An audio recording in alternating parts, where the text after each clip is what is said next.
Hier soir, lundi soir, donc soit 24 heures après la tenue du premier tour de scrutin, les deux principaux candidats ont revendiqué leur succès sans préciser de chiffres. On devrait connaître les scores avant ce vendredi.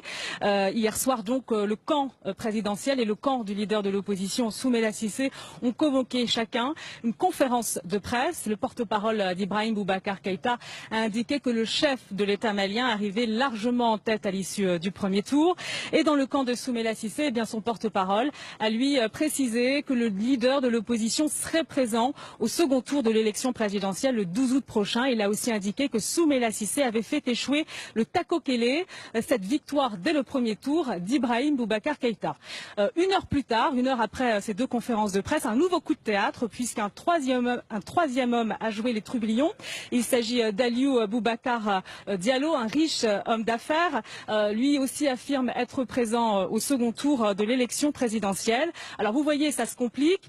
C'est bien l'illustration qu'il faut prendre, ce jeu des tendances, avec beaucoup de précautions, avec des pincettes, parce que le processus de compilation des résultats n'est pas encore terminé en raison du vaste territoire malien et de l'insécurité dans le nord et le centre du pays. Ce matin, la mission d'observation de l'Union africaine dirigée par l'ancien président du Bénin, Yayi Boni, a livré ses conclusions sur le déroulement du premier tour de scrutin. Elle a salué le bon déroulement de l'élection malgré les violences dans le nord et le centre du pays, rappelant que le Mali revient de loin après la mainmise des djihadistes sur le territoire nord du pays en 2012.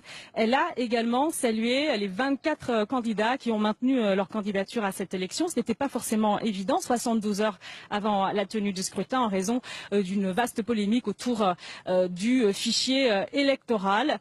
Par ailleurs, on attendait l'Union africaine sur les dysfonctionnements lors de cette journée de vote et précisément sur les 716 bureaux de vote restés fermés le 29 juillet, ce qui représente 3% de l'ensemble d'entre eux. Eh bien, la mission d'observation de l'Union européenne, elle met la pression sur les autorités. Elle exige la liste détaillée de ces bureaux de vote restés fermés. Mais du côté de l'Union africaine, on joue l'apaisement et on indique que la publication de ce chiffre, 716 bureaux restés fermés, eh bien, c'est un gage de transparence de la part des autorités.